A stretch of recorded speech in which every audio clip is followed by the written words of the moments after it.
It's time for this. It's Gary Oldman. The best of the worst. It's cool when you said let's rock because it made me want to rock. I'm always naked. Welcome to Whitty Analysis of Feature Films and Light Entertainment Podcast. My name's Billy. Je m'appelle Sean. Fuck me. We're getting all linguistic this week. How are you getting on, Sean? Welcome, strangers. Yes, welcome, strangers. That's all I'm going to drop in French because I'm not to your levels with the old French lingo. I'm more of a Del boy, but I'm pretty sure some of my notes are in German this week. Oh, if you can, why not? Mine are in gibberish. Mange two, everyone. Mange two. Oh, fuck, I just hit my thing. Don't hit your thing. I'll be beating it later once we've finished. Apologies. So how are you, Sean, anyway? How's things? Not too bad. It's a bit weird recording it on what day? Tuesday? Just to find the curtain peak for everybody. Here we go for people. I couldn't make last week because I was off hugging people. Yay! It was amazing. I live alone and I'm so alone, and was it lovely to see people and do things and go outside, smell the fresh air. Here's the thing. I was 5 minutes walk away from where they're filming the new Cassie and Andor series because I was away visiting some family because we're finally fucking allowed to do that. Borders are open. Yeah, and I didn't go anywhere near it. I'd have been tempted. I was tempted. I had full intentions of doing it, but I got there, started seeing my family and speaking to people again, and then it didn't cross my mind the whole time I was there. So, I mean, anyone who knows me, that shows you how much I was enjoying seeing people. That just speaks volumes. Exactly. Speaking of, though, May the 4th, that passed. Yeah, that came and went. Yeah. Happy May the 4th be with you. Did you do anything for it? Celebrate? I didn't know. It wasn't until you sent me that message because I don't pay attention to days anymore. It's just like, hopefully I'll start doing that now that life's looking like it's on the up. So it can probably get a little bit back to normality. But a day's just another day to me. And I was like, it's May the 4th. Well, I celebrated by buying Dr. Aphra. Volume 1, because they do much cheapness deals on May the 4th. Yeah. So I thought, I really fancy trying Dr. Aphra because she was in that Vader Down that we reviewed a while ago. What a fucking book that is. That is a bit of me. It's not for everyone, but it is definitely for me, that, like. Nice. Probably going to have to check that out at some point because I've heard good things. I've heard that she's becoming quite a popular character, so. But yeah, she is becoming quite a popular character, as you said, and I think she's got a TV series coming potentially. I've heard something she's turned up in some way visually. But reading Volume 1, I'm like, this is really good. I want to read the rest. It's so expensive. Like, the omnibus is about 70 quid.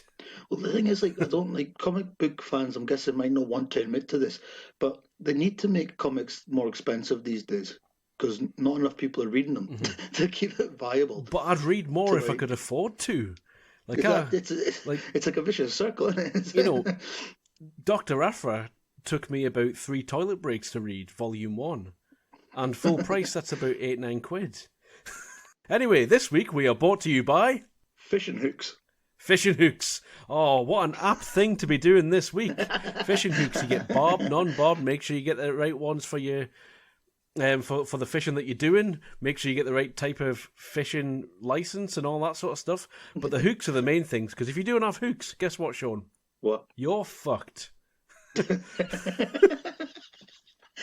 Imagine fishing without a hook. What's going to happen, Sean? You're not going to catch any fish. You're not going to catch a fish. Yeah. What does every fisherman have on the end of his rod? A hook.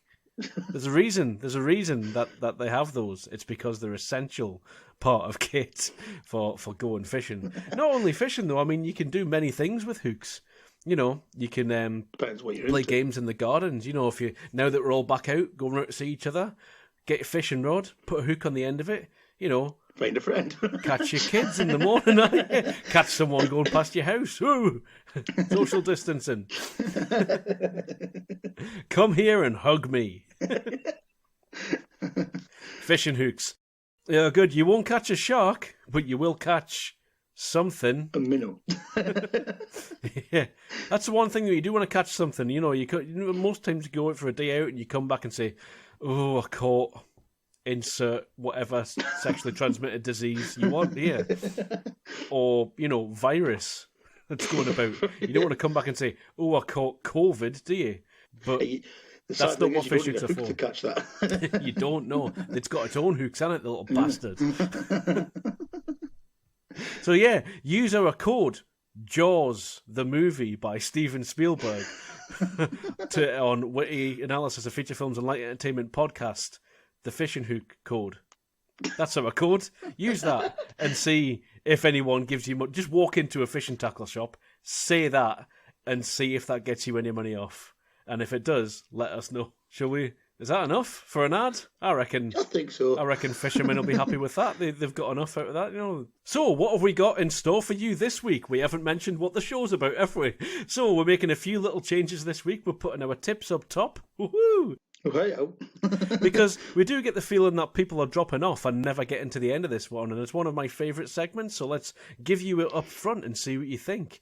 Then we're going to go into our film review section, which is Jaws this week, because that's right, ladies and gentlemen, we are doing Steven Spielberg. Once we've done Jaws, which is his best rated film, along with E.T., but you chose Jaws. Your fault. Both of you who voted. No, there was quite a few votes actually in this one, so we chose Jaws. And then we're going to go right down to the bottom end of the barrel and scrape it with a hook. Hey, I see why Sean. I see why Sean did that fishing hook thing, because we've got Jaws and hook on the go here. Sensing a theme with this guy's film. Does he know how to do nothing else? But yeah, so we're going to do best of the worst. We're going to try and find the best parts of Hook. This may be slightly more challenging than Praying in Glory, but maybe not as challenging as Flatliners. It'll fall somewhere in the middle, I think. And then we're going to fuck off. That's what we're going to do. We're going to leave you with that. That's the end of the show. We're not doing TV's review section. We're going to do that separately. So keep your eyes peeled for that. Yeah, that's coming in you some other time. Sometime soon. So, on with the show? Yes.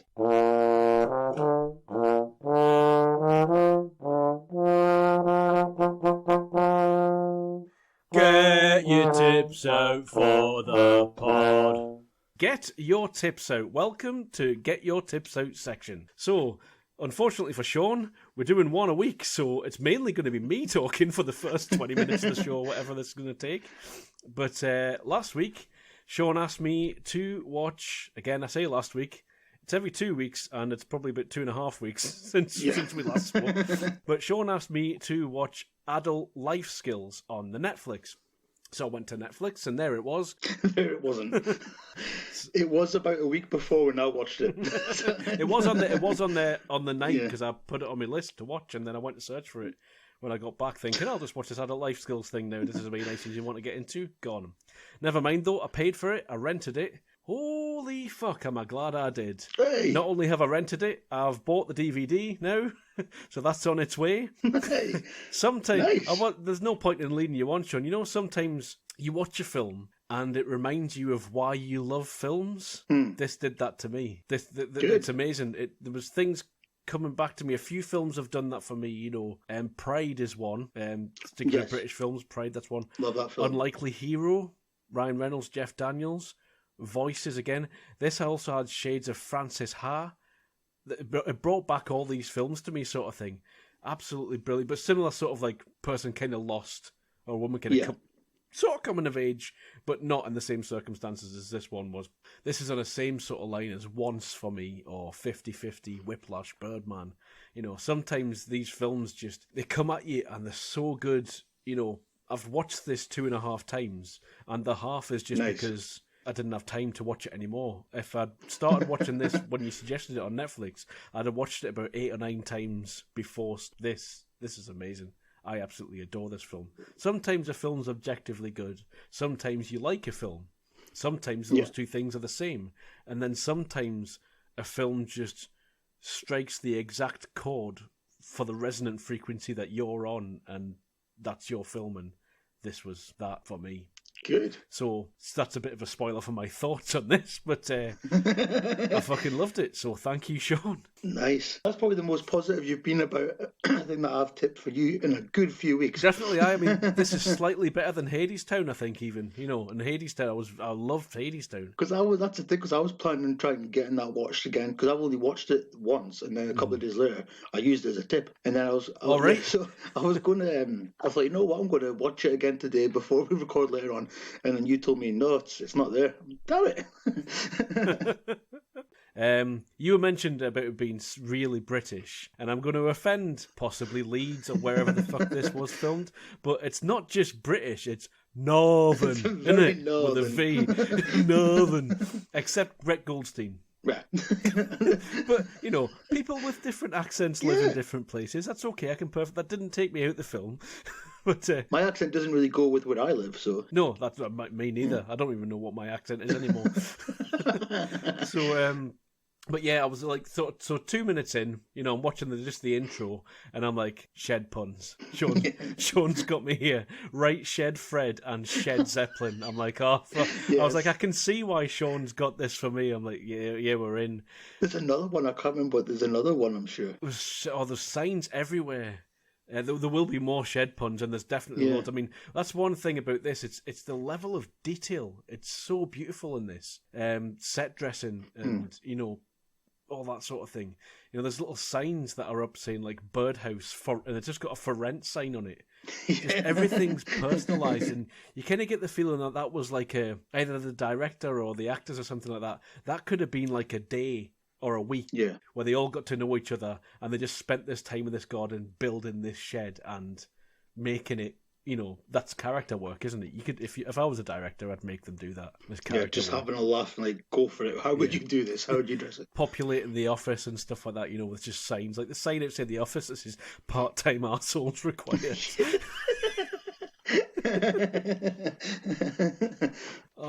It's just beautiful. It's one of those things, it feels independent. Like some certain types of films, like I mentioned that Unlikely Hero one with Ryan Reynolds. It had that same sort of feel, the soundtrack's all by one person. That's a sort of common thing that has in that film. Brilliant. The opening song I thought actually was by a band called Sun Kill Moon, because I just recognised that style and that, and it's not at all. It's a guy called Micah P. Hinson. Right. Did you know that? No. Well, the entire soundtrack's by him, so not only have you given me a tip about a film, I'm now looking for this guy's music, because it's really good.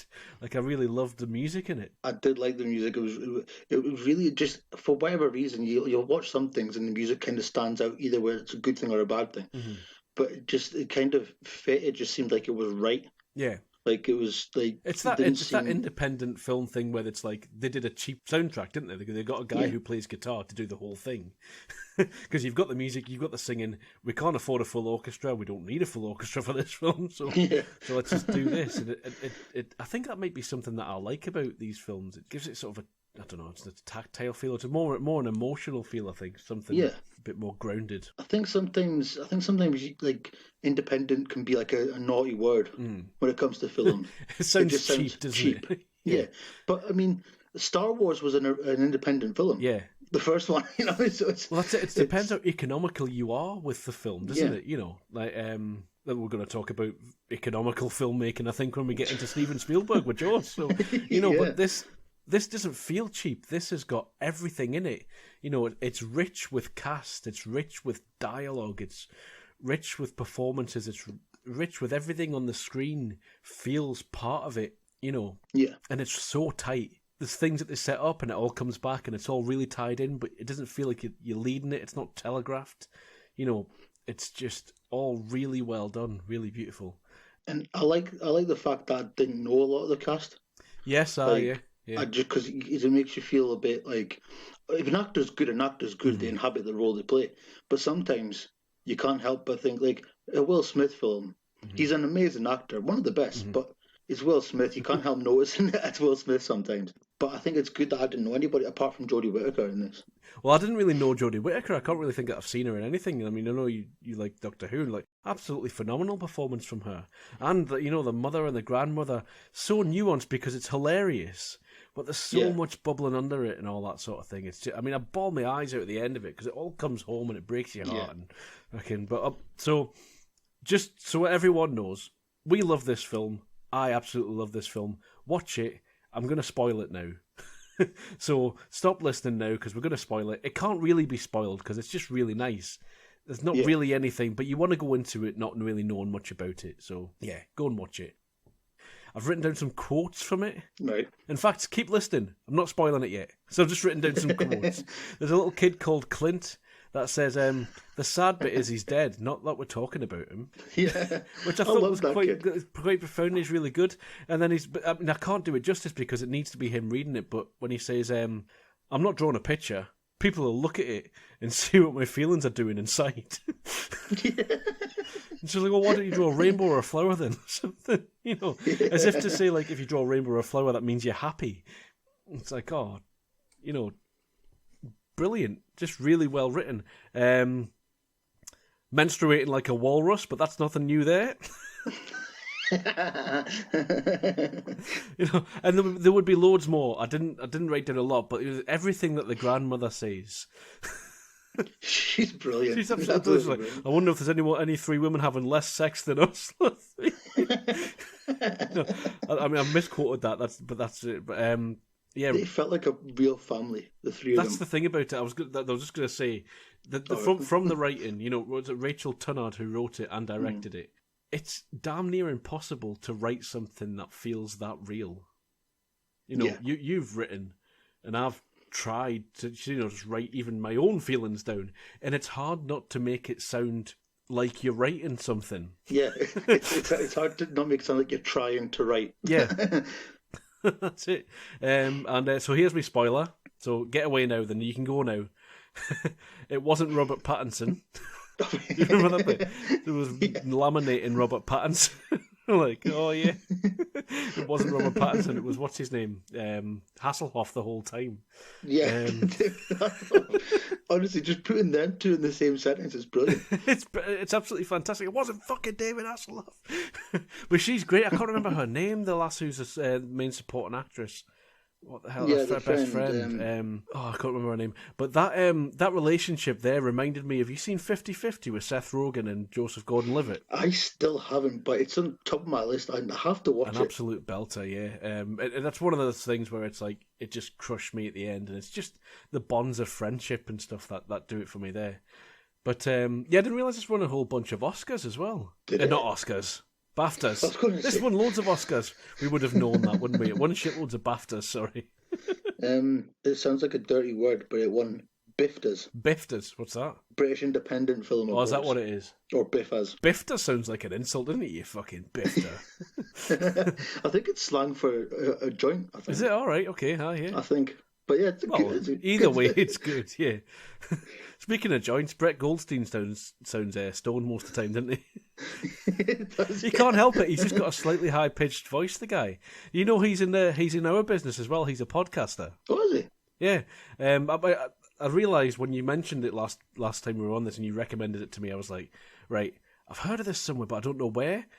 And when I saw Brett Goldstein pop up, I'm like, I heard him talking about it on a podcast before it came out. He was talking about this new film he was doing with Jodie Whittaker and stuff like that. And I'm like, that's what it actually is. But his podcast, Movies to Be Buried With, is really good. I mean, he's a comedian. He's done like the stand-up and stuff like that. He's done acting. He's gone all around and all that sort of thing. But I mean, in this, he's Brett Goldstein. He's just still really good, I mean, that's maybe not who he is. That's maybe his whole persona.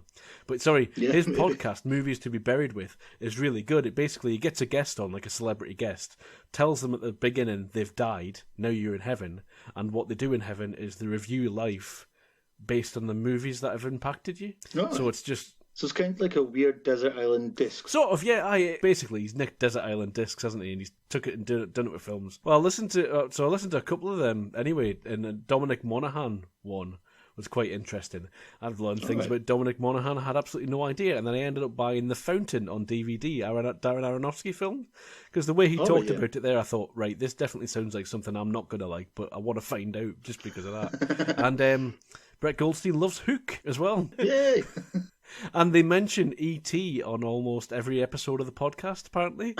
I've only listened to a few of them, but apparently, yeah, that comes up all the time. So there was a tangent based on Brett Goldstein, who was in this film and perfectly fine and serviceable and very good. And that bit where he, spoilers, It gives her that patch at the end, and the film title "Adult Life Skills" comes into play. Really good. I love this. I've watched it loads, and I'll be watching it a fuck ton more. Nice. Since we're on spoilers, very quickly before we move on, the guy she kept speaking to in the river. Yes. The guy with the snorkel. Yeah. I did not see that coming. About him being the brother. Being the brother. Well, I got it after the second time he pops up when she took. Oh, fuck. Stop hitting you. I changed it because I thought it'd be better, but I'm fucking not. When she's chucking stones at him at the beginning, I didn't get that. But the minute it was later on, I was like, all right, okay, that's a brother. But actually, in credits, he's just credited as the snorkeler. The snorkeler, yeah. He's not actually credited as Billy. And I'm the dead glad guy. I went onto the cast list before I watched it just to see who's all in it. So I'm so glad he wasn't credited. So yeah, I wonder if that was a deliberate thing that, just to keep that from you, because I didn't think it was that much of a twist. I'm like, ooh, twist, he's dead. But I thought that was him, and I thought that was her remembering him anyway. So when the first time she bumps into him, I was like, who's that random guy? What's he doing there? And then the more you kind of go back, you're thinking, oh, okay, yeah. But I didn't. I thought it was very clever the way they did it, and I didn't see it coming. But obviously that whole story arc about her brother, you could feel it as well. You could feel the loss. I love how they do the sibling love as well, because that felt like my relationship with my sister. It feels real. It feels tactile. They've put everything into that shed, and everything you see or touch on the screen reminds you of their relationship, even though you've nothing to be reminded of. But it what does it do? It fleshes that out. It fleshes that relationship out, and it makes it feel real. And it's refreshing that it wasn't a dead boyfriend or husband or it was, because that could have been so easily what the sort of the catalyst for all that. But it's nice that it was a brother. Oh, it's lovely. It's just makes absolutely beautiful film. It could make it more relatable to people. So but so this is my new obsession. Oh, and that is the exact conversation that we had about the ship of Theseus problem, wasn't it? Oh, yeah. After we turned the mics off for WandaVision. After we switched off the podcast, we then talked about Ship of Theseus for a good drunken. Well, say drunken. We had a beer and talked about it for a good half hour. But they summed it up better than we did. So yeah. Very quickly, sorry, the little kid's performance as well. I think he's Ozzie Mayer, I think is his name, isn't it? Yeah. Aye. I think he was again. It just seemed like he was a kid, just being a kid, but he just seemed so natural. And he just like. You got to say this. It takes something to get a good performance out of a child, because I think mostly children are shit at acting. Yeah.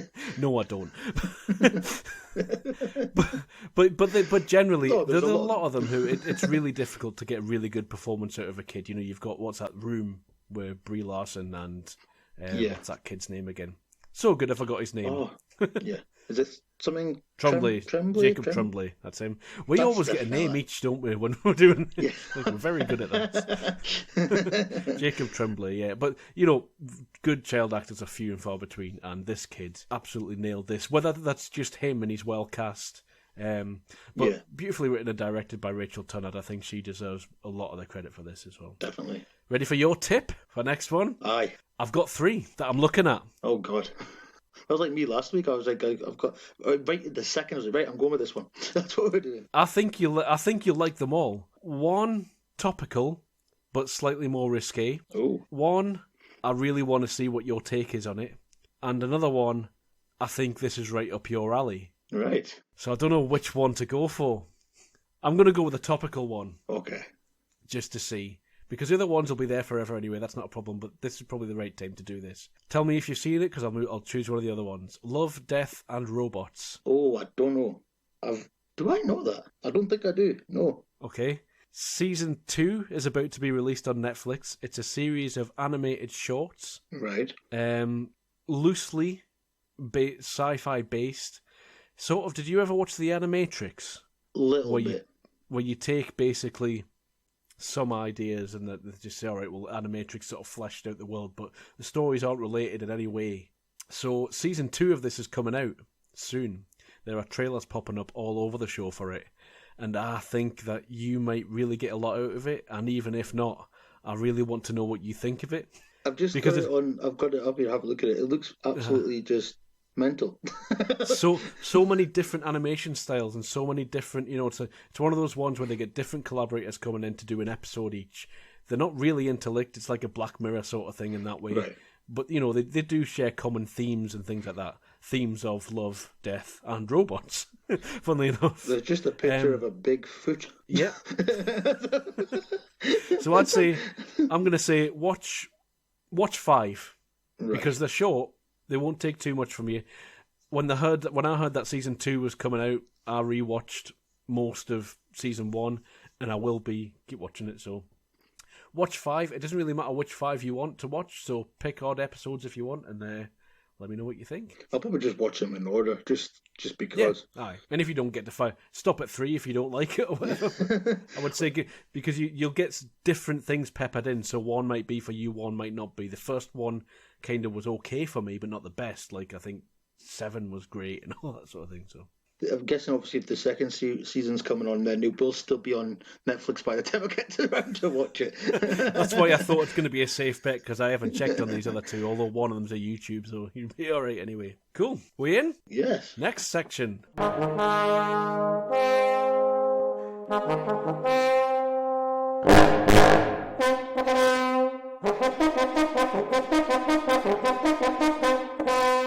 I rambled on about... that longer than I probably would have done if we put it at the end of the episode, to be fair. The film review section. Welcome to this week's film review section. As part of our director series, we have taken to choosing a director every week, and this week we've gone for none other than Stevie Spiels. Stevie Spiels. Again, two films that were at the top of the tree for him, Jaws and E.T., and we put it to the vote. I think we got 9 votes altogether for Jaws. So, E.T. only got 4 because it's shit. just as a weird little before we do this. So usually what we do with this is we go synopsis, non-spoilers, and then spoilers. I think for this we're going to forego the non-spoilers because it's Jaws, and we're going to do that for Hook as well. 1975 it came out, so you've had fucking time. If you haven't seen it by now, which actually I hadn't. I'd only seen it once when I was really young, so yeah. So Steven Spielberg film based on the Peter Benchley novel, which was news to me. I didn't realise it was based on a novel, starring Roy Scheider as Martin Brody, who's the police chief just coming to town, just moved in there from out of town. He's on this island called Amity, and oh shit, there's a shark. And there's some characters who pop up. Some people have their own agendas, and then eventually they all get in the water and try and track it down. Some people get eaten, some people don't. That is Jaws. Anything else you want to add to it? So yeah, also starring Quint, Robert Shaw. He's really good in it as well. Murray Hamilton plays the mayor, and Lorraine Gray portrays Brody's wife. It says on Wikipedia, which is not there are no female characters in this film. No. It's 1975. It was before women existed. I don't know what you want from us here. And the first one they put on the screen gets eaten by a shark after 5 seconds when she's been naked for 3 of those 5 seconds. So that's what they thought of women back then. So what do you think of this one then, Sean? Had you seen it before? Like I said, I've seen it when I was really young. Like, when you're younger and your parents may be watching TV, you're just messing around playing with toys, but there's something interesting on in the background. Mm-hmm. And to me, it was like people swimming and then the water turning red. I was like, ooh, what's this? So I like colour-changing things. I've seen bits of it, but no, it's the first time I've actually properly sat down and watched Jaws, believe it or not. So... But yeah, I enjoyed it. Mm-hmm. I'll be honest with you, right? E.T. and Jaws should not be Spielberg's most highly rated films. I don't think that of E.T., but maybe Jaws. For when it came out. Well, yeah, because I think there are better Spielberg films. Uh-huh. But I can see why, at the time, this was the first proper, legit blockbuster, if you want an actual... definition of a blockbuster. The blocks were busted. Mm-hmm. You couldn't walk down the street because folk waited to go and see Jaws. I mean, it cost $12 million and made $472 million, so it went 4 times over budget or 3 times over budget. I think it was. I think the original budget was $4 million or something. But then, no wonder studios just did all chucked right. Spielberg money after this. Make me a film. Make me a film. Make me 5. Yeah, I'm making a film. Can you put your name on as producer? Yeah. Because he does that quite a bit, doesn't Just he? that. That's one thing we were noticing when we were trying to figure out what the best and the worst was of these films. We were trying to find the worst, and all the ones that were the worst were just ones that he was a producer on, and we're like, no, that doesn't count. Come on, because that's a Transformer series, and we'll get to them. Yeah. Possibly. I don't know what Michael Bay's best and worst are, but we're definitely having him. So, what would be your top Spielberg film? I had that as a question written down to ask you, so I might as well ask it now since you brought it up. You know what? I've got to probably just, in terms of like, because for me, you were kind of touching on it before. There's like different levels of what you think's best. Like for me, if a film is fun and rewatchable, I love them kind of films. Mm-hmm. I'd probably say my favourite, because of things like that, is Jurassic Park. Right. I could go with that. I mean, I was, 10, 12 when that came out. Like, I saw it in the cinema with me, a couple of cousins. And, you can't go wrong with, Saving Private Ryan. Still haven't seen that. I've tried to, and I can't get through it. Good film. There's only one Spielberg film I can't get through, but I'm saving that for best of the worst. All right, okay. Jurassic Park is almost the Jaws of our generation, though, isn't it? Yeah. Mine would be Catch Me If You Can. I've seen that film once or twice. And the first time, definitely more than once, whatever it is. Maybe 3, maybe 4. But the first time I watched it, I was like, nah, I don't, what, no. I just could not get my head around it. But it's a one you've got to watch. You've got to focus on. You've got to like. Aye. It's a fun film, though. I like Absolutely love it. I mean, he's got. We don't need to tell people what film Steven Spielberg has made, do we? But he's got a bit of a resume to himself, hasn't he? There. Shall we talk about Jaws, and then we can come back to Steven Spielberg's I think other we probably should. In the film review section, let's talk about Jaws. I want to know, what is that double phone situation that Brody has got going on in his house? Because his phone rings and he picks up a phone, and then it's the wrong phone somehow. So he puts it down and picks up another phone. What's that about? Yeah. Is that what? Could you have like multiple phones? I suppose you can. I think maybe because he's chief of police, so one's his house phone and one's his police phone, potentially. Yeah, probably. People bother him with all kinds of shite as well, don't they? Like, someone's, can you come over and do this? Or, chief of police, I've got this thing that I need solving. It's like, fuck me, leave this guy alone. Is he not chief of police? Like, you can't be arsed with your shitty little problems. I felt for him there. I really did feel for him at the beginning of that film. Like, people are coming to him with all kinds of nonsense here. He's just found a mutilated body on the beach. And some guy's talking about kids knocking his fence in. And he's like, I think he's got bigger fish to fry.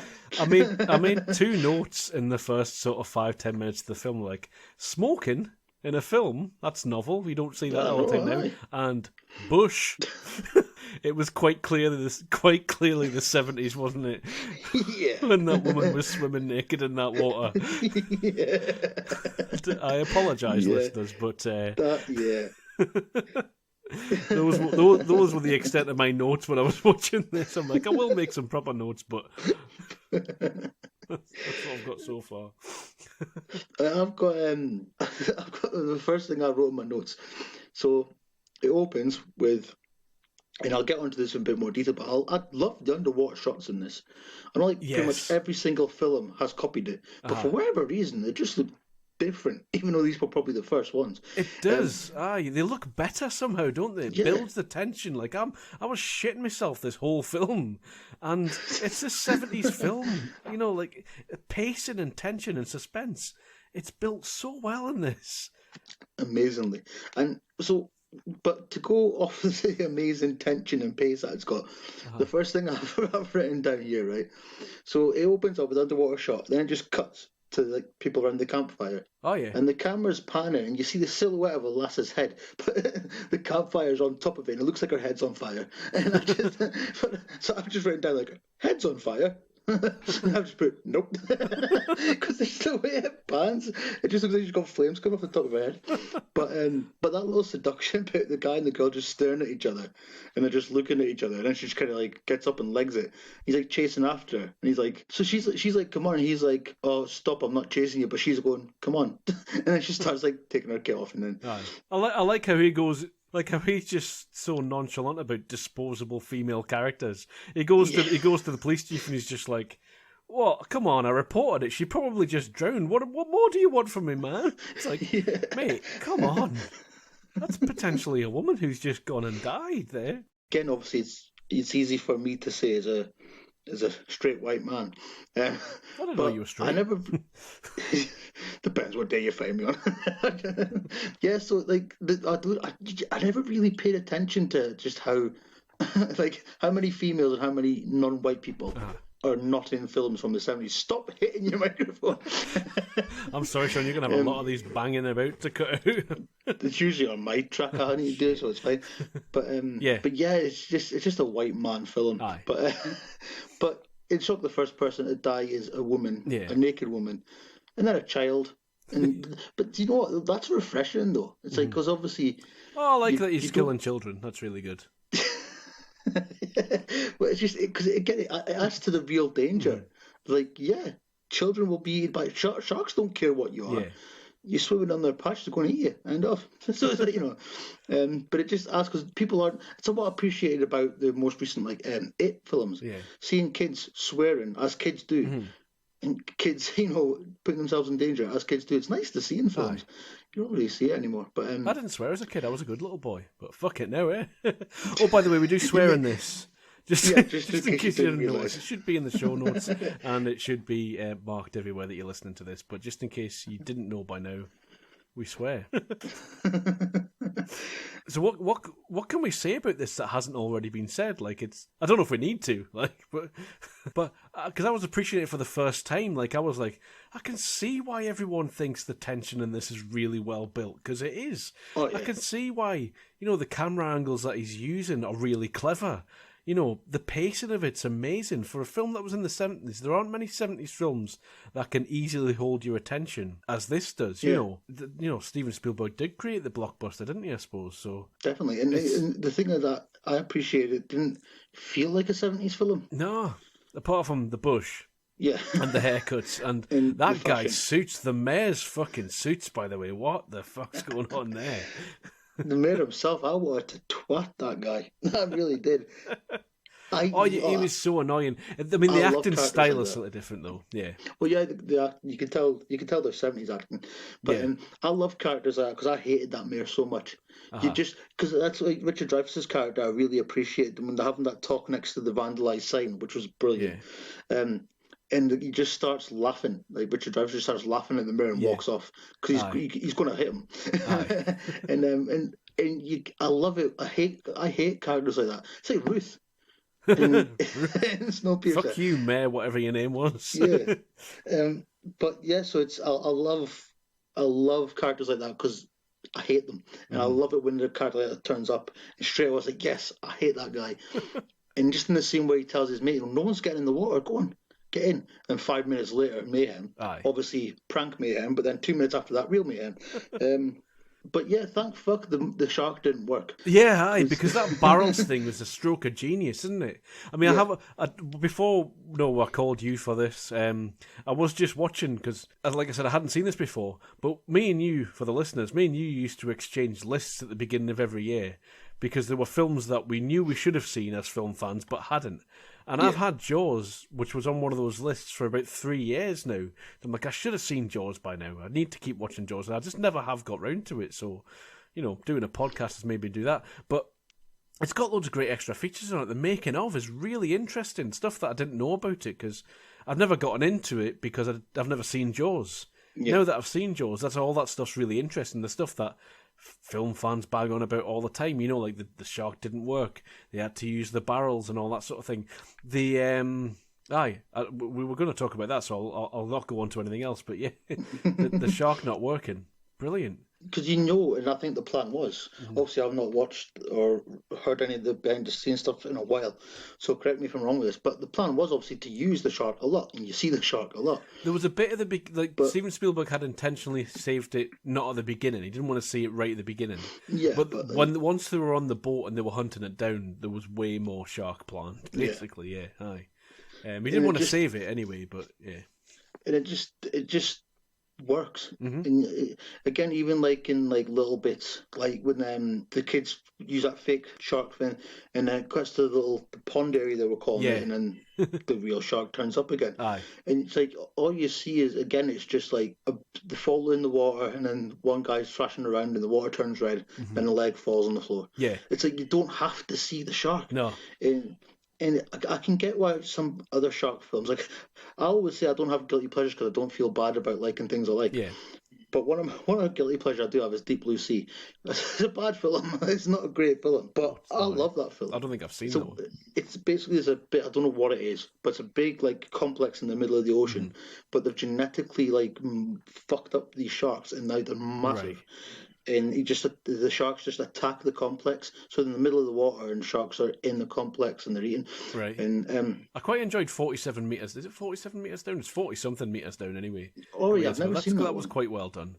But you know, I have actually sort of I didn't notice going through that.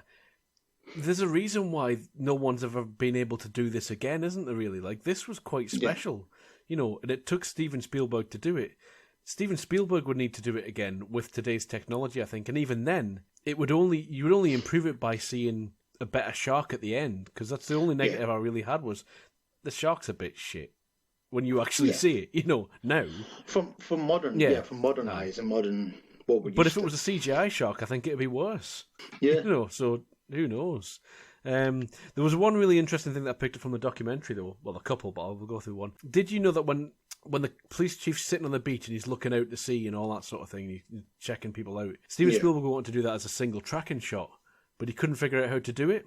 So what he did was to maintain the eye levels and so that the audience knew that it was him looking at people in the sea, and it wasn't just Steven Spielberg cutting back and forwards to random people in the sea.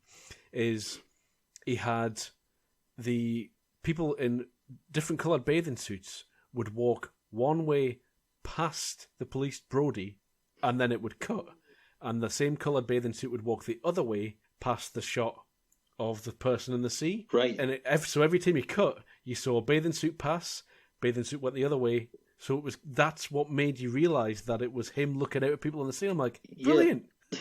You know, it's easy to say considering how many things he's made, but Spielberg is probably the best director. Yeah, like, and I often sleep on him. Like when he's got a new film coming out, it's I'm just like, easy to say. Oh, I don't know if I'll go and see this one because it's just another Spielberg film. And but you know, Bridge of Spies, I didn't go and see for years, and it turned out to be fucking brilliant. I really loved that film, and you know, I don't know why I avoid things that are going to be really good because I'm looking for the gems. I think I'm looking for that diamond. I'm looking for, you know, the adult life skills. I don't want to see the one that's going to be really good and everyone knows it. I want to find it. Yeah. It's those ones that really affect you, isn't it? It's time for this. John's Trivia Corner. So obviously for this, I do trivia for both films. And let's face it, films from the 70s, you know, and Spielberg films, there's a lot of trivia. So, but Robert Shaw, the guy who plays Quinn, so it's a massive bit. So I'll just read what was straight off of IMDb. So if anything's wrong, blame IMDb. So he had a lot of trouble with alcohol, and it was a serious source of tension during the film. So in later interviews, Roy Scheider described Robert Shaw as a perfect gentleman whenever he was sober. But all he needed was one drink, and then he turned into a competitive son of a bitch. And according to Carl Gottlieb's book, The Jaws Log, Shaw was having a drink in between takes, and at one point he announced, "I wish I could quit drinking." So much to the surprise of Richard Dreyfuss, and he just grabbed Shaw's glass, tossed it into the ocean, and when it came to the point to shoot that bit in the boat when he's talking about the USS Indianapolis. Oh yeah, aye. That scene near the end, brilliant scene. Brilliant scene. I was going to mention that actually. Yeah, a fantastic scene. And you hear people talking about that all the time, and the song that follows it as well, don't you? The one thing I loved about this was like, so Robert Shaw, he attempted to do the monologue while he was drunk, and is because obviously it called for the men to be drinking, so he was like, "I'm going to have a drink," but they couldn't use the take, and so the next day, whenever it was, a couple of days later. He was really remorseful, and he apologised to Steven Spielberg late at night and asked if he could have another try. So yeah, the next day of shooting, that's when he did that amazing performance in one take. And he rewrote that himself as well. Did you know that? I didn't get that bit, no. Spielberg asked there was a writer who adapted the book, and then he had another writer on set who he said, "Oh, this needs to be a thing. We need to make this something. Can you expand that speech?" So he went away and did it, and then he gave it to Shaw, and Shaw took it away. He was like, "Can I have a shot?" So he just completely rewrote it as well. But I just love how he's like, even though he clearly had alcohol problems in real life, and I like how he just apologised, came in the next day sober, and smashed that like in one take. Oh, it was a belter of a scene.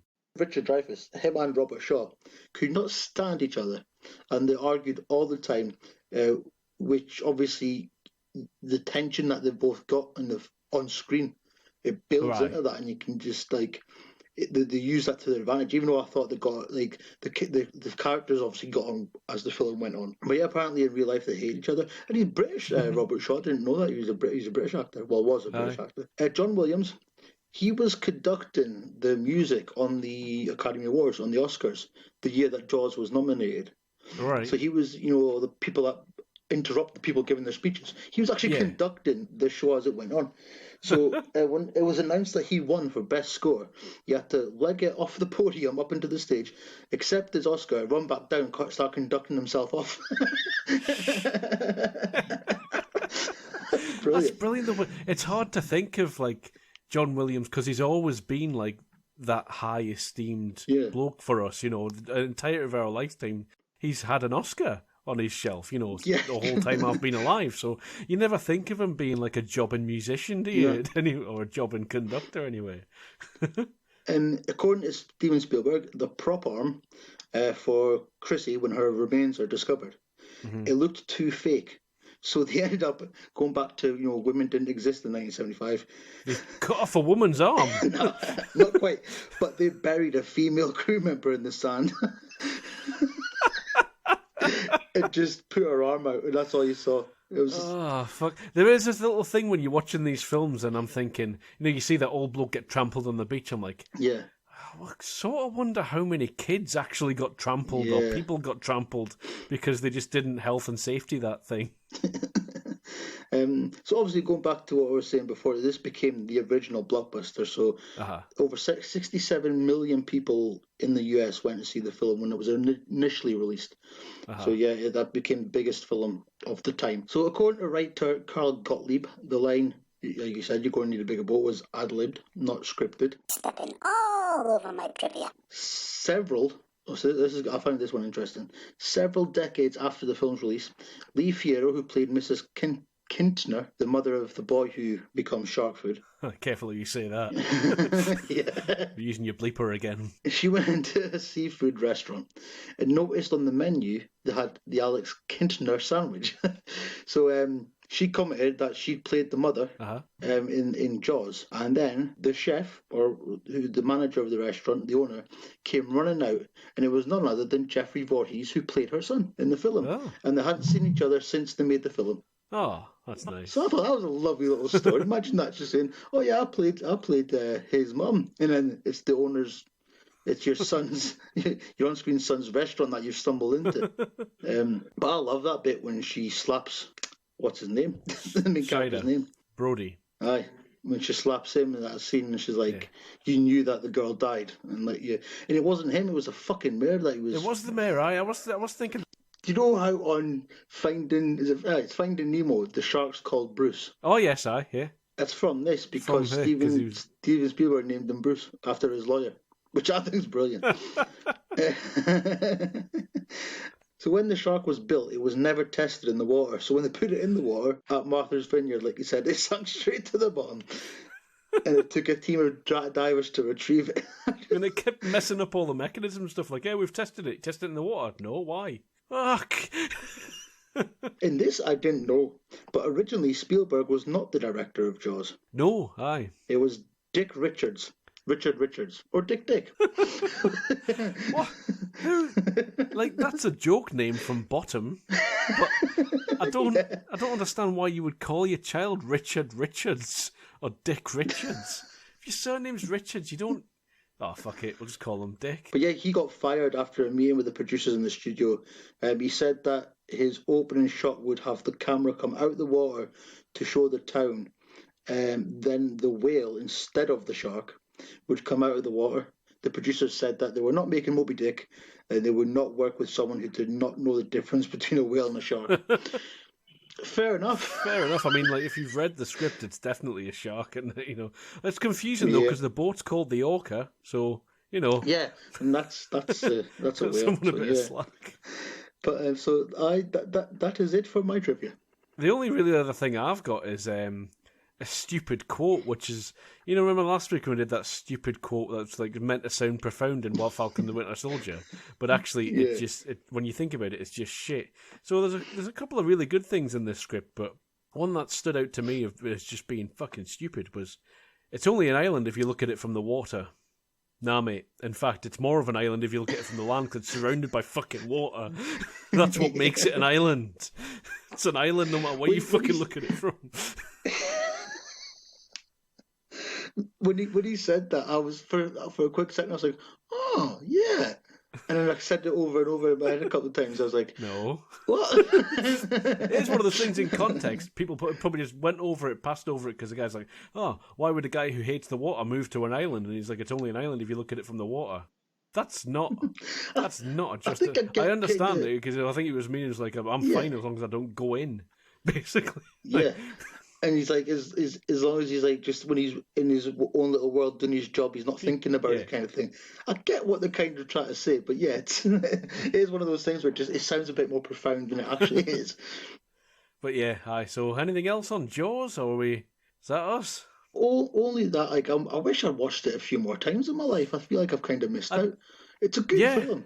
It really is. It is really good. I'll watch it again, I think, and I might be one of those guys now who looks more into it and finds out, watches a few more documentaries because there will be plenty about it. Oh, definitely. And I will say very quickly, actually, is Quint's death. Mm-hmm. Like, part of me was thinking, I wish I had a bit more of a send off than that. He's just the boat gets tipped. Yeah, because he was sort of my favourite thing in this. I thought he was hilarious most of the time, and he's just like goodbye. And I actually thought the whole lot of them were going to bite it.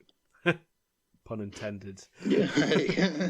Oh, and I shat myself when Dreyfus was taking a dive and there's a hole in the boat and the face pops out of the hole in the boat. I absolutely shit myself. When was that? Oh yes, aye. Oh, that was a very good stuffed sort of thing, wasn't it? Prosthetic, whatever that was. Or maybe they just killed the man. It was the 70s. So Jaws. Well done, Spielberg. Yeah. Good. As you said at the beginning of this, though, I sort of wish we'd been reviewing other films for Steven Spielberg. Like, we might revisit him. Maybe we'll do. Oh yeah, he's got plenty. I honestly wouldn't. I wouldn't put E.T. up there either. Of the things that we could have reviewed. I mean, yeah. I mean, I enjoy E.T. I really like Minority Report, Jurassic Park, Schindler's List, the other Jurassic Park that's not quite as good but still not bad. Indiana Jones. What else have we got? Other Indiana Jones. I always kind of forget he does Indiana Jones because they're Indiana Jones. Aye, they don't feel like him. Well, they do. Well, of course they feel like him. He is that style. He's like Amblin movie. I binged them for the first time properly at the end of last year. I did that about 7 or 8 years ago. I did that. I just bought the box set because it's about £2 to buy the whole lot, and thought, I've never really actually sat down and watched these. I have seen them throughout my life, but I've never actually sat down and watched them. That's the thing with Spielberg. He's always been there, and he's always making good films. He's never been my director, Yeah, because I think it's kind of what you're saying with John Williams. He's been there all my life. He's always been Steven Spielberg, the Steven Spielberg. You just expect them to make films, and they mostly will be good. So yeah, Jaws, watch it. Next section.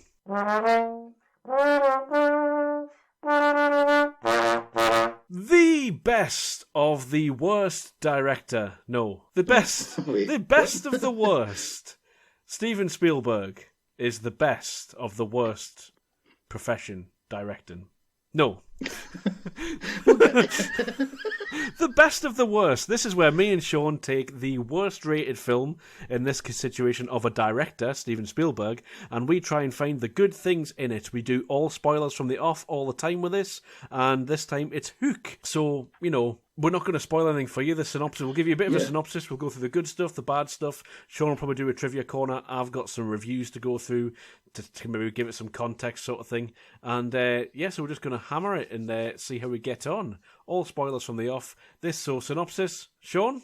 So, Peter Pan, the boy who never wants to grow up and never will grow up, he's grown up. Into Robin Williams. Into Robin Williams. So, yes, Peter... I thought they always said Peter Panning. According to my subtitles, it's Peter Banning. And according to IMDb, it's Peter Banning. It is Banning, yeah. Did you think it was Panning? I always heard Panning when I was a little kid. Okay. And it annoyed me because I always thought, what's such an obvious name? Why not make it Bannon? And it is Bannon. I always heard Panning. So, yes, Peter Banning, he's some kind of massive lawyer company takeover type of person he's a pirate, as Maggie Smith describes him. So he's got some children. He's going to London because his granny Wendy, as they call her, she's getting awarded because she's always looked after orphans. So it turns out, yes, he's Peter Pan, all grown up, and he hates flying, which I thought was a nice touch. So they go to London, this banquet thing for Granny Wendy. Hook, for some reason, which I don't think is ever really explained other than let's try and get Peter Pan's kids. Don't know how he found out, but anyway, Hook takes Peter Pan's kids to Neverland, and it's up to Peter Pan to find who he is again and get his children back. That's it, isn't it? Yep. Well done, Sean. That's a good thing. I've seen this film about 50 times. I fucking love this film. I did love this film, yeah, as a kid, and yeah. You did as a kid. All right. Oh. No, I still like it, but it's not as good as I remember it being, I don't think. But I did like when you mentioned his fear of flying. Did you notice it was the airline? Yes, it's part of my trivia. Because I'll just tell you that bit now. Pan Am was a real life American airline. Oh, it features heavily in Catch Me If You Can as well. Yeah, the Steven Spielberg film. It went out of business a week before Hook opened. Did it? Yeah. Harbingers, that isn't it? Yeah. Good choice to use them, though. Absolutely. There was loads of that little thing, like the little window latch that holds the window shut is a hook. Yeah. And things. There was loads of little things peppered in. While we're talking Sorry, I'm ruining your trivia. Let's just go off me trivia from the off. Go on then. Go on. Sean's Trivia Corner before... I'll change the jingle to Sean's Trivia Corner before Billy ruins it all. Sean's Trivia Corner. So as I said, Pan Am went out of business, unfortunately, a week before the film opened. So the captain of the airplane, this is your captain speaking, blah, blah. That was Dustin Hoffman's voice. All right. Which I never ever realised, but yeah, it's him. I didn't realise that Dustin Hoffman was Hook until a few years ago. Because he's unrecognisable until his wig even when his wig pops off. He disappears into Hook, doesn't he? He disappears into every role he does. He is brilliant, absolutely fantastic. John Williams helps out with this as well with Hook, because if it wasn't for John Williams' score, the I love that. Brilliant, brilliant. But if it wasn't for that, Hook would be creepier.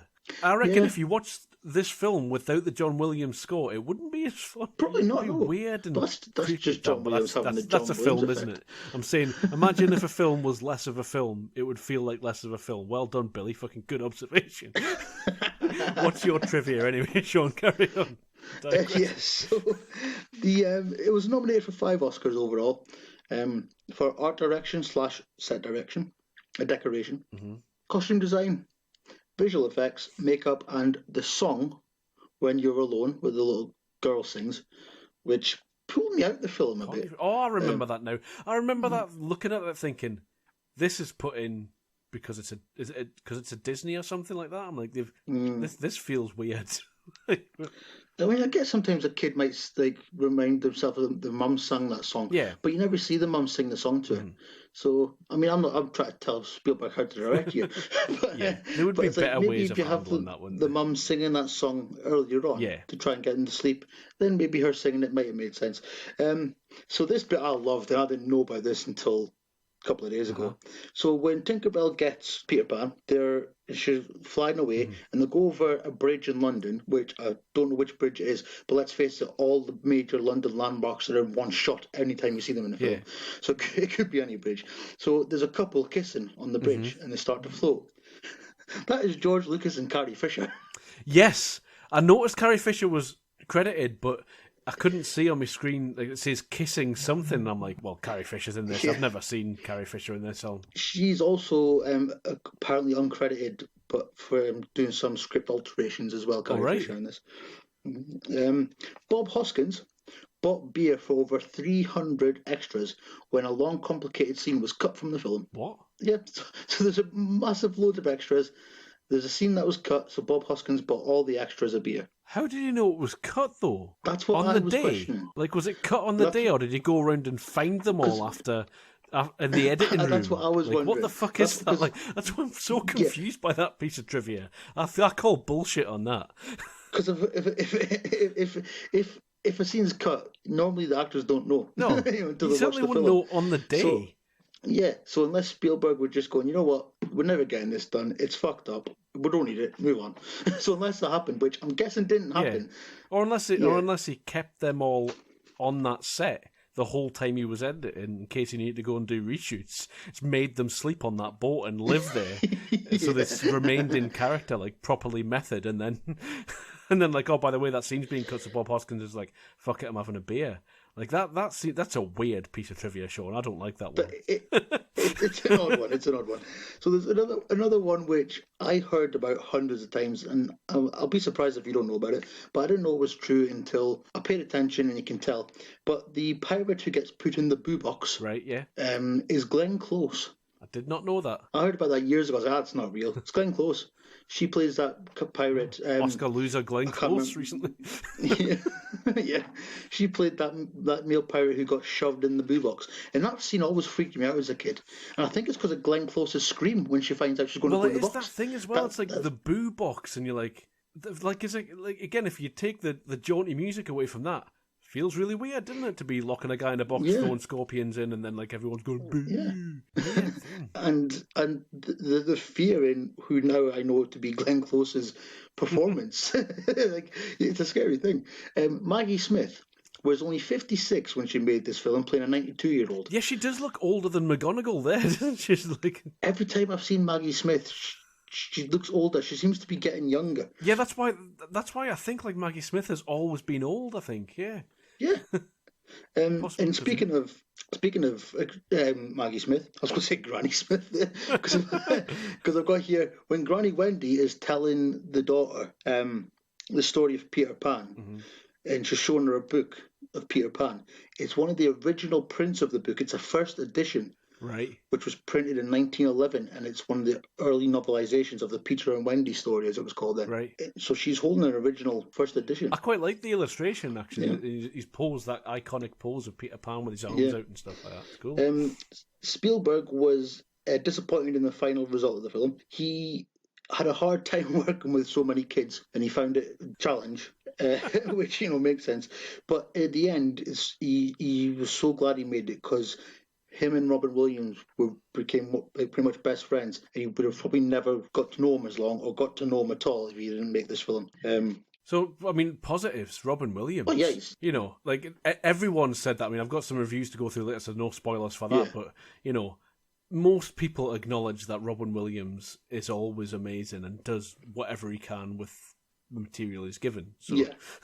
Well, he always, I think for someone to play a boy who didn't want to grow up, but grew up and became a crusty guy and then found his youthful spirit again, perfect choice of actor to play him. He does that so much. I mean, he played, what was that film called? Jack, when he played a boy grown old, like a 10-year-old boy in a 30-year-old body, whatever it was. I really didn't like, speaking of Jack, I didn't like Jack. Who played Jack? It was just, as we were talking about before with, adult life skills with Ozzie Mayer. Yeah. Brilliant child performance. I thought this was a terrible child performance. But I didn't mind it as a kid. Yeah. I think it's maybe but as a kid I didn't like Jack either. Maybe because I thought Rufio was so awesome and the Lost Boys were so awesome. Yeah. It was probably that. And I think it's because he doesn't like his dad, and he ends up, he's becoming friends with Hook. It's that contrivance thing, isn't it? Like they're contriving that story because it doesn't really feel organic. That's like he's annoyed at him for not going to his ball game. Fine, but there's this murderous pirate who's putting people in boo boxes and kidnapping kids and stuff like that. Yeah, I mean, there's Stockholm syndrome, and there's that whatever the fuck that is. Whatever this is, yeah, Hook syndrome. You got hooked. So speaking of Hook, John Voight, just going me on this. So he asked Dustin Hoffman if he could bring his kids to the set to meet Captain Hook. So Captain Hook, in full gear as Captain Hook, went to meet John Voight's kids. One of those, obviously, if no one knows this, I'm saying obviously, Angelina Jolie is John Voight's daughter. Yes, aye. She was 16 at the time.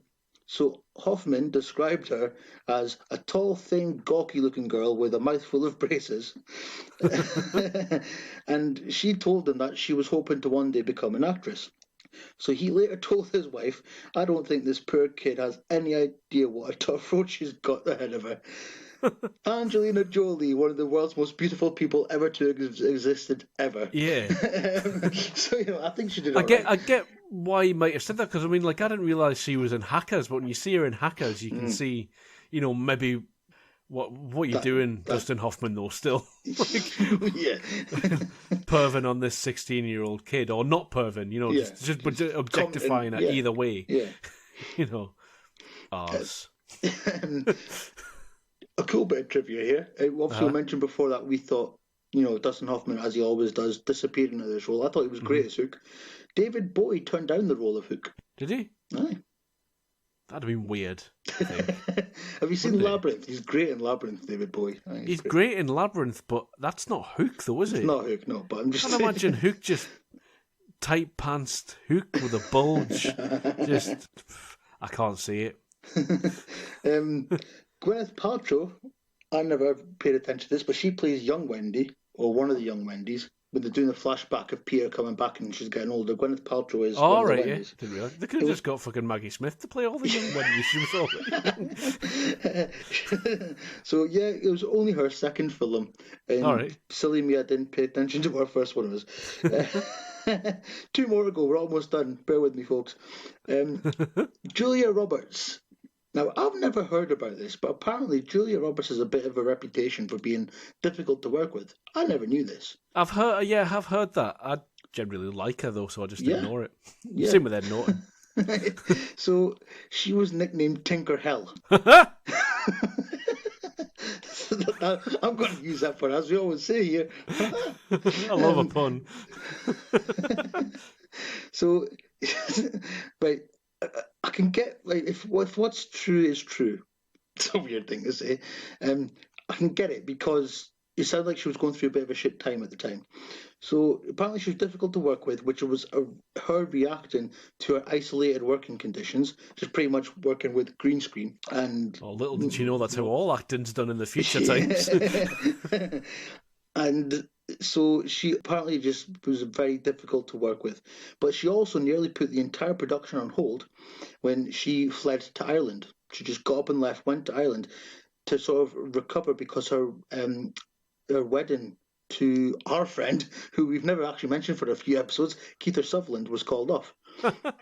She married to Kiefer Sutherland? Well, she was going to be. All It right. was called off, so they broke up. So she went to Ireland to get over it and to sort of, come to terms with it or whatever, deal with it. But she was in the middle of making a film, which probably shouldn't have done.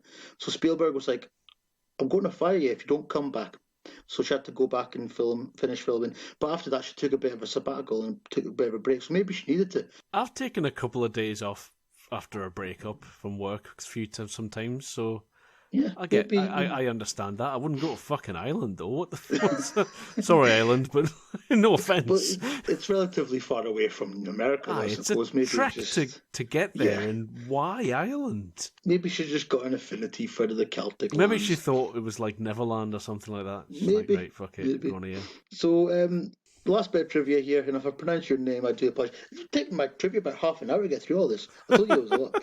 So, Because it's a lot of trivia. last one. Rashawn Hammond, he played Thudbutt. Okay.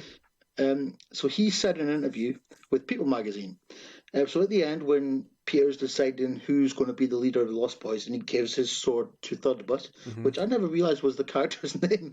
I didn't realise it was Thudbutt either. They don't have names though, do they? I think at one point he just calls him Thud, but I don't think he says Thud. But anyway, it says Thudbutt in the credits. So he gives his sword to Thudbutt. That was improvised. Nobody, not even Steven Spielberg, knew who Robin Williams was going to give his sword to. But it makes sense that he gets it because he said he needs some. I was watching that ending though, and even though I've seen it quite a few times and I really loved it as a kid, I was thinking that Peter was going to do the right thing and take all those kids and set up an orphanage for them. Not just abandon them on an island and fuck off back to his life. I was See, looking at it through adult eyes, you kind of think that, like, you can save all these boys. You can save them. But I mean, as a kid, you were like, these Lost Boys are cool and I hope they get to stay there and keep skateboarding and doing basketball and stuff. They've got an amazing little, like, world, and their house is amazing. Very much of its time, wasn't it? Like imaginary food at each other. It's brilliant. Well, I fucking love that scene as well. Here we go, then Billy's Trivia Corner, just to extend this section even further. Dustin Hoffman's daughter plays Jane in the play. Yes. Aye. Is that? I think his other two kids are and in also, it as well. the lad who played Rufio in 2017 either started or supported a Kickstarter for a prequel film called Bangarang, which would show how Rufio rose up and came to lead the Lost Boys. I'm all for that. I really want to see it. Unfortunately, it made like 60,000, and they needed 200,000 to make it, so it failed. See, if I'd have known about that, I've got no money. I'd have found something. I remember hearing about it at the time, but I didn't support it for whatever reason. But yeah, I'd see it. I'd see Bangarang. Yeah. Bangarang was fucking brilliant. I googled Bangarang because I wanted to know if that's where Skrillex got it from. Probably. But I'm no further forward because I got sidetracked by this Kickstarter thing because that was way more interesting than what I was already googling. So that was it. The word Bangarang is actually Jamaican slang for uproar, disorder, or disturbance. All right. That makes sense then, yeah. Jamaican, you see. Jamaican, I said. I don't know why Jamaican surprised me, but there we go, that's it. Speaking of Robin Williams, I did like that line at the beginning where he's going to get on the plane and he's getting in the lift and he's like, it's your time to go, it's your time to go. And he's like, what if it's the pilot's time to go? And I think I thought was weird as well was when they were all holding up signs and stuff like that to cheer Peter on. There was a sign at the beginning that says, think happy thoughts, but thoughts was spelled THAWTS, so I thought it said think happy twats. I had to take it back, and because I'm a parody of myself, I was watching it on VHS, so the rewind was tricky. Yes. Oh yeah, I got my original VHS out, so nice. The sound quality was fucking terrible, but otherwise... So good stuff then. Should we go through any good stuff that we think about this? Yeah. You love it, don't you? So you start. I love this film. I always have. Again, it's the first time I've watched it in a good few years, so looking at it through 33-year-old eyes, well, aye. Because only one of them works, folks.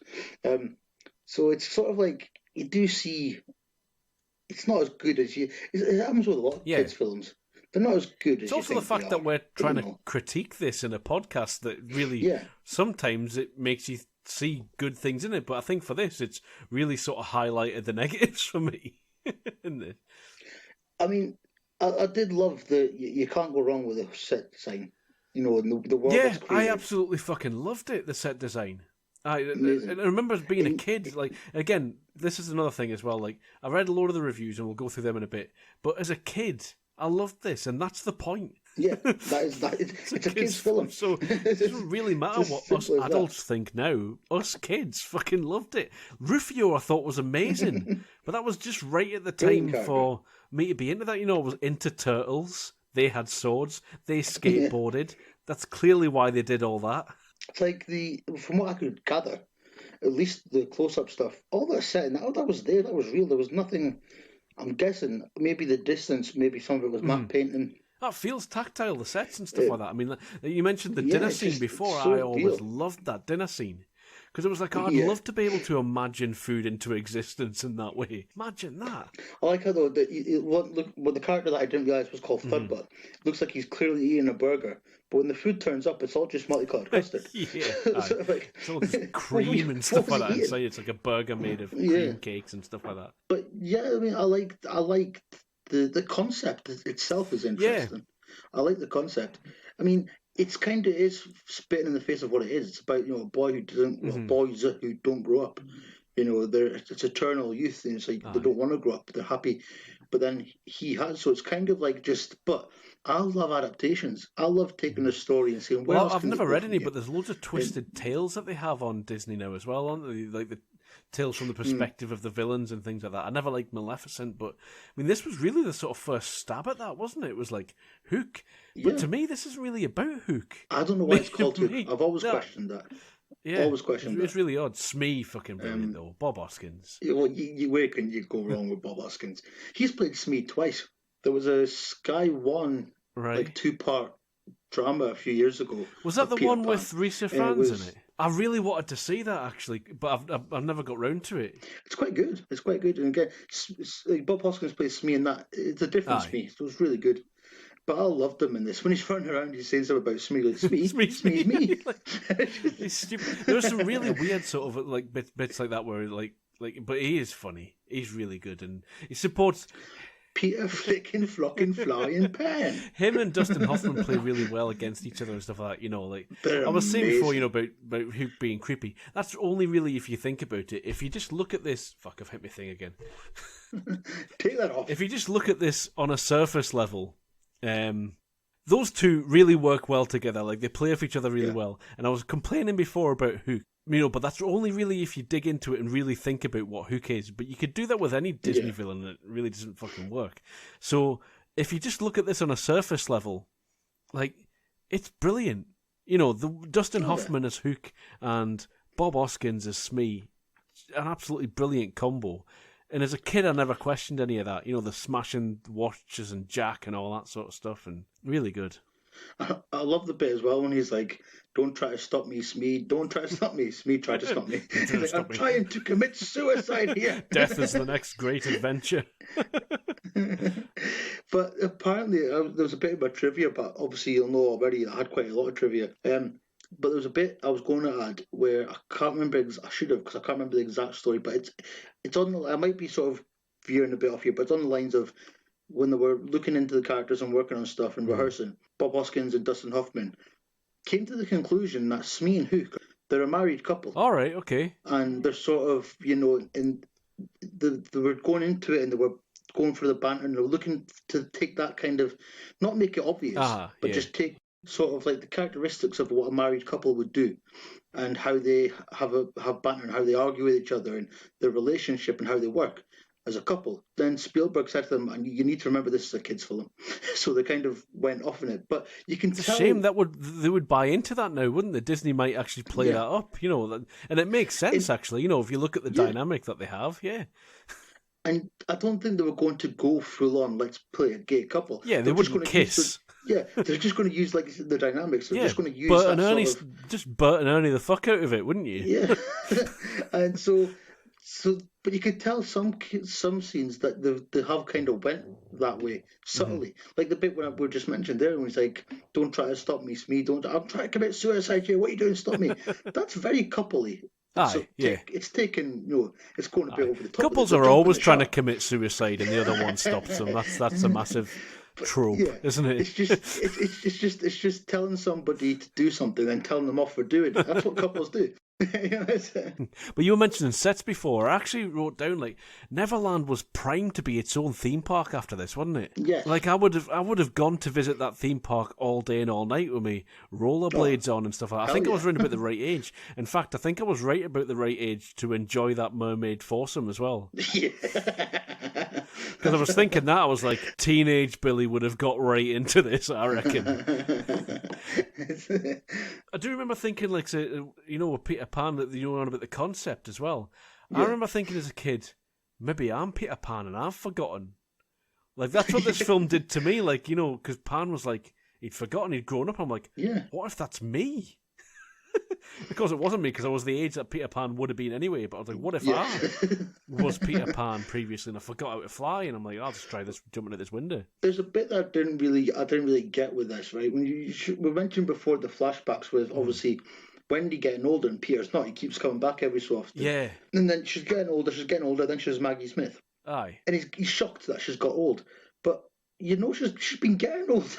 Coming back every day. And actually, in my negatives, I've got Peter kissing sleeping Moira is wrong on so many levels. Yeah. Like he was in love with Maggie Smith, you know, and she became then McGonagall, and then she became old Wendy.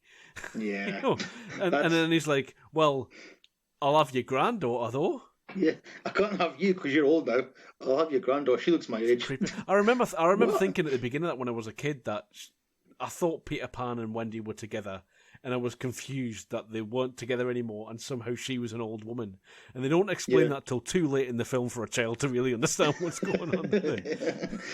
Peter's backstory, that whole thing when you go back through it, it is a bit heartbreaking. That kind of got me. But you know, it's like, oh Christ, that's pretty bad. You know, you come back and you know that whole thing about him, you know, rolling away from his mother and being taken away by Tink and all that sort of thing. Yeah. When they go through all that, I was like, that really kind of works quite well. And Steven Spielberg's good at that stuff. He knows how to pull on your heartstrings. Oh, I've seen an interview with him saying to someone, you know, I know how we do certain things to make you cry.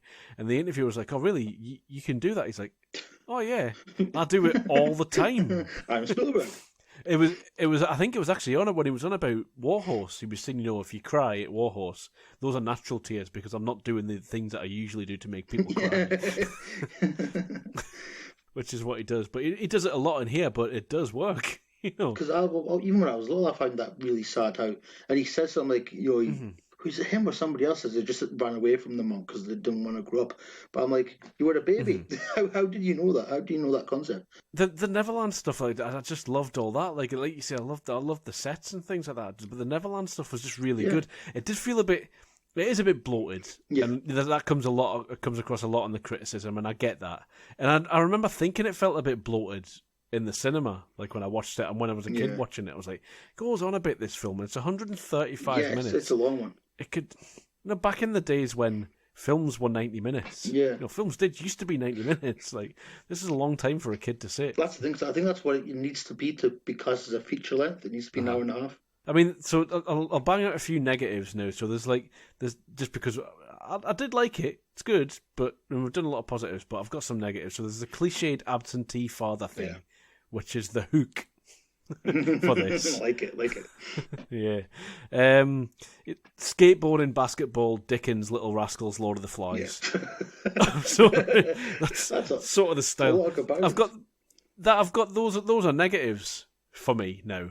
But I fucking loved that as a kid. Yeah. So it's not really a negative. That's like if I'm again a kid watching this, it's brilliant. Yeah. Have you made your kids watch this yet? Not yet. No, I think my daughter might have seen bits of it.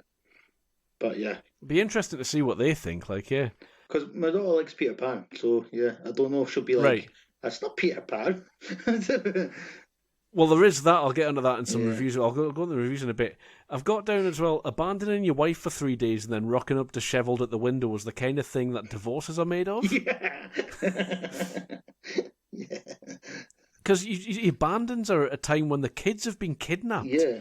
And he just fucks off. Well, to be fair, he's kidnapped by Tinkerbell. But from her point of view, from her point of view, he's fucked off. He wakes up smashed outside the house, doesn't he, after a 3-day bender? In the snow with Smee for some reason. I didn't get that. What the fuck was that?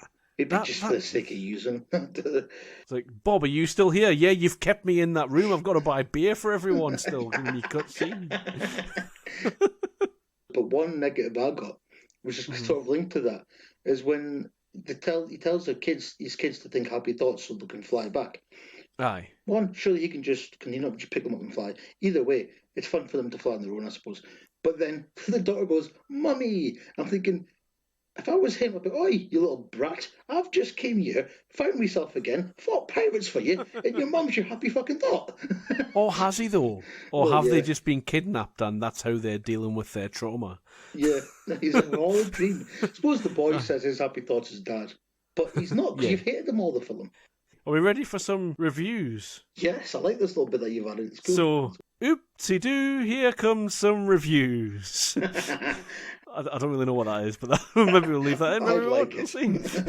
So the reason why we're reviewing this is because it's the lowest rated directing job that Steven Spielberg did, and Rotten Tomatoes has it at 29%. Interestingly, audience, 76%. Yeah.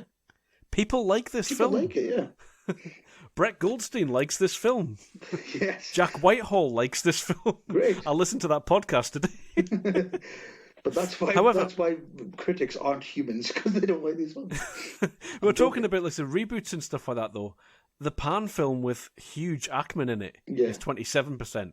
That's worse rated than this. And Awful. But do kids like that though? Because I watched that as an adult and I was like, this is awful. But do kids like Nirvana?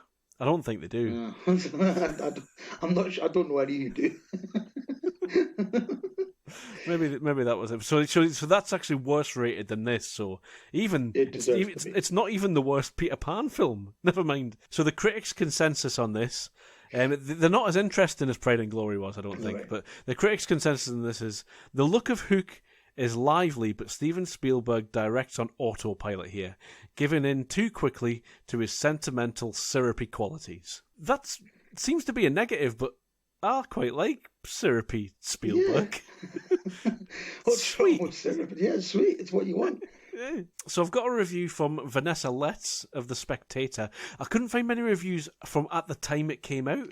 These all seem to have been added sort of recently. So, but she says, the story is hard to follow if you don't know Peter Pan already. And, for children, probably even harder if you do. That review was hard to follow. Fundamentally disagree with you, Vanessa Letts. So she's saying that the story's difficult to follow if you don't know Peter Pan. And it's telling you the but Peter Pan story. Everyone knows Peter Pan, so that's an irrelevant criticism. It tells you the story. Yeah, it tells you in the fucking film. Sets it sorry, up. I'm not a professional critic. I'm not a critic in any way, shape or form, but what are you talking about there? It's when she says, if you're a child, it's probably even harder. No, it's not. It's even easier because you don't think about things as much as a child. And if you're a child, the chances that you know Peter Pan are greatly, you probably know Peter Pan. Yeah. So it's like saying like this film wouldn't be as good if Batman wasn't in it, but Batman's in it. So it's a really bizarre criticism. I didn't read her full review, but just an odd thing to say, I thought, because like you're not a child, are you? So what are you doing imagining being a child? I'm like, I was a child when I watched this, and it was amazing. And I managed to follow it absolutely no problem. And I did know Peter Pan. So which is what you're saying. And so no. No to that one. Me more of a headache. So here's possibly one of the more interesting ones that I found from Angie Arrigo of Empire. Empire gave this one 2 out of 5, so they didn't really like this one either. That's probably the lowest score I've ever seen Empire give a film. They never really... ones don't really happen. So this enormous wheeze comes over like the proverbial movie with a $40 million set and a 5-cent script. Ouch. Which may hold its interest for under fives, but will leave most others cold. A bit harsh, isn't it? No, I don't know. That's an odd one as well. Because when I was a kid, all kids loved that, over 5-year-olds. Yeah, I was over 5 when it came out. Spoilers, I'm older than you. So people already know that, I think, and it came out in 1992, so yeah. So I was 4, so I was getting there. And I've watched it right up, and I've enjoyed it. I still enjoy bits of it. I still enjoy Rufio. I still think he's cool. I still want to be him. I still want Bangarang to be a thing. And it's a brave choice to have like a young... I know Rufio's really barely a kid in this, but it's brave to have a kid die in this. Right, yeah. And it's a brave choice for a kid's film. But I do know I get what she's saying about the script, because Steven Spielberg has said that he was never really happy with the script and couldn't really get it into a shape that he wanted to do, but he was hired to direct it, so that's that. So Roger Ebert is my next one. Oh, what's he got to say? So, unlike Speed 2, he did not think this was a roaring ocean liner adventure. He says, the long Neverland sequences take place in a cluttered, ragabone shop of art direction. There are too many characters, too many props, too many signs, too many costumes, bad traffic direction, and no sense of place or space. The whole thing looks like it is a movie set, right down to the unconvincing backdrops. What exists is supplied by Robin Williams, who does the best he can do to be amazed and enchanted by his shabby surroundings. And those surroundings were nominated for an Oscar, so yeah, so that's it just proves the subjectivity of film. It does, doesn't it? And I loved those sets, and I disagree. I knew where everything was. There was the dining area. Because it was a set, it was quite clearly laid out. You see, there's no sense of space. I had a sense of space. The track went round. They used everything in that set. I think they orchestrated it really well. Let's be honest as well. Those sets, looking if the story was real. Mhm. Those places were created by kids. They're not going to be tidy. They're going to be a bit ramshackle. They're going to be all over the place. Yeah. They're going to have skate ramps in it. If you're leaving it up to kids, mostly boys, all boys, to build their own houses where they're going to live, to build their own little space, Yeah. it's going to be a clusterfuck of shit. Exactly. It's going to be. Yeah. It seemed authentic. No, I thought the sets were really good. I sort of felt like the kind of thing you could just lift up and put in Disneyland, and we can all go and play in it. That's what I wanted to do after seeing this film. We could just all go and play at Neverland. And I think that's where a lot of critics, I won't say they get it wrong, but it's like these are mostly adults reviewing this, and it's a kids' film at the end of the day. Have you stumbled on something, Sean? Should we get children in for this?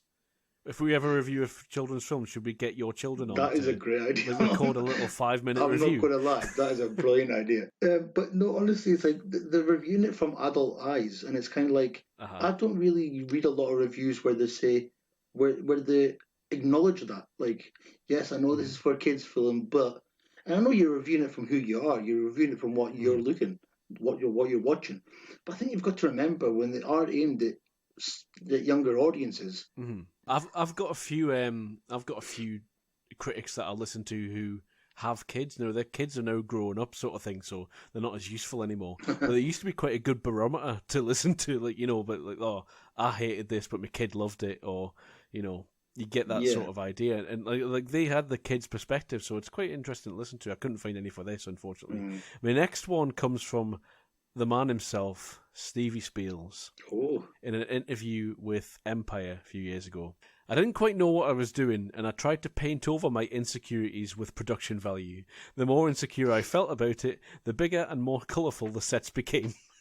I love that. So we got nominated for an Oscar? An Oscar? Got nominated for an Oscar, but it was all because Steven Spielberg was insecure about what Roger Ebert might have said about his sets. I love that. So, what would be your worst Spielberg then?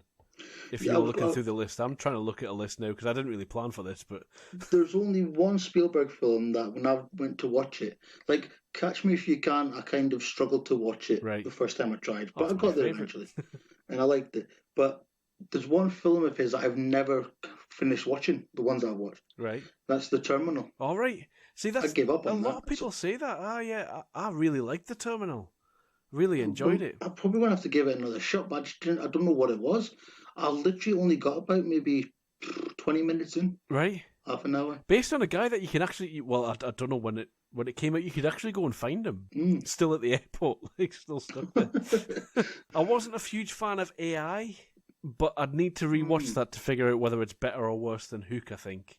The Jurassic Park sequel I thought was quite crap. But did he direct that though? I think he directed the second one. Did he? Well, that then. The Lost World. I don't mind The Lost World. It's an alright film. I mean, it's not great, but it's alright. Yeah. I remember not really liking Munich, but I think I was too young when that came out. Yeah. It was probably a lack of understanding. And I still haven't seen Lincoln. But I have. It's really good. I mean, it's not like, it was a big Oscar thing at the time. Everyone's going mental for it. It's alright. I like it. It's not... I haven't managed to... It was another one that, like you said, the films you haven't got through. I've started it and just haven't managed to get through it, but it's one of those things where it seems like a very Oscar-y film, doesn't it? Double D. Lewis just pulling it out of the bag again, sort of thing, coming out of his tree from making shoes. Yeah, or whatever he does these days. He's a cobbler, isn't he? That's what he does. Apparently, yeah. He just likes to make shoes and then act in films every now and again.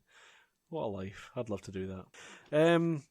Yeah, so I like Hook. Me too. I like Steven Spielberg. Thank you, Steven Spielberg, for all of our childhoods and the childhoods of all of our strangers. And you know what? He talk about his producing as well. He produced a lot of he produced The Goonies. Yes, I did. And I'm sure he produced... He produced Back to the Future. He's been fingering pies for decades in Hollywood, hasn't he? He has been. He has. He's just had... Except for American Pie. Yeah, he was nowhere near that. He probably signed some kind of check for it. He was Jim's dad all along. But yeah, I mean, it's really difficult. When we said we were going to do Steven Spielberg, I was like, how the fuck are we going to say anything different about Steven Spielberg that hasn't been said before? I don't know that we necessarily needed to or anything like that, No. but I don't think we have. I don't think we need to. But there's a reason why he's probably like the king of Hollywood in terms of what he's produced, whether he's done actual proper work on it or just put his name to it. And in terms of, he's a director who tries different things. He can direct scary films like Jaws. It's pretty scary at times, tense. Jurassic Park. You can feel the fear, and he can go around direct, or he directed that Tintin from a few years ago, didn't he? Yes, he tries everything, and that's why he is who he is. Him and Tom Hanks are a winning combination as well. They'll get them to go. You didn't like Terminal or Catch Me If You Can. Yeah. How many have they done together? They've done quite a few now. Loads. Bridge of Spies, Terminal, Catch Me If You Can, The Post. Yeah. Saving Private Ryan. There's been a few. We haven't mentioned Schindler's List. Where do you stand on that? I've never seen it. You not? No, I've got it. A couple of years ago, and I actually got reminded of this on Facebook, the Facebook memories. A couple of months ago, I got reminded that I went to HMV and bought Schindler's List, Shawshank Redemption, and something else on DVD. And you commented on the post saying, because I said, I spent £12 on whatever, and I bought like 4 DVDs, I think, or maybe 3 or 4. Right. And you went, you could have got them all for £4 at Poundland or something like that, you said. Oh, exactly, because Poundland are the place for like second-hand DVDs, isn't they? Oh, yeah. Back when, are shops open now? I don't know. I don't go out. I don't understand. Yeah. I'm really scared when I go outside. I was talking to some friends, and I'm like, I can't wait to get out, but at the same time, I'm a bit, I'm kind of like, yes, let's go out. No, don't touch me. So, Steven Spielberg, he's a great director. He deserves the hype and stuff that people give him. I still don't think he's one of my favourite directors. To me, he doesn't take the risks, I think is what it is for me. He's always just very safe. Maybe it's because I don't think, maybe he does take risks and they just don't feel like risks because they're in his hands. That's maybe what it is. Well, that's probably a good way of thinking about it, actually, and looking at it. But it's one of those things where it's like, if someone gets a name behind them, especially their own name, if someone like Steven Spielberg, it gets to the point where it's him. You expect it to be good, like you were saying before, but you've got to believe the hype. He's that good because he's that good. He's that name for a reason. It's simple as that.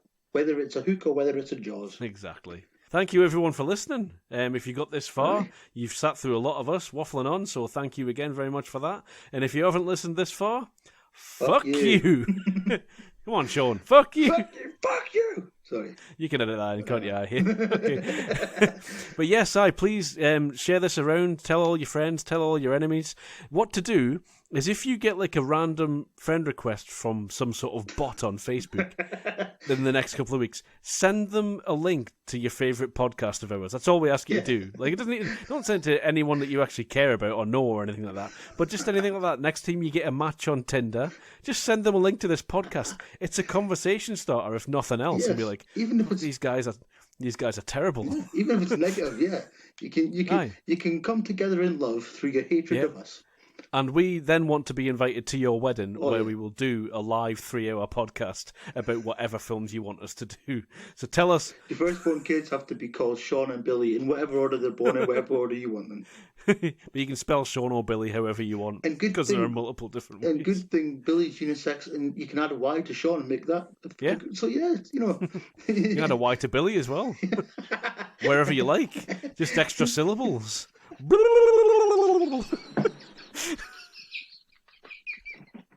Anywho, that's enough of us for one episode. You can, if you want to get in touch with us, please feel free to do so. You can email us at w.a.f.f.l.e.p.o.d@gmail.com. We're on Facebook at Whitty Analysis of Feature Films and Light Entertainment, and you'll find us on Twitter at Waffle Podcast 1. On YouTube, we're Waffle Podcast. And as we always say on this... Yeah.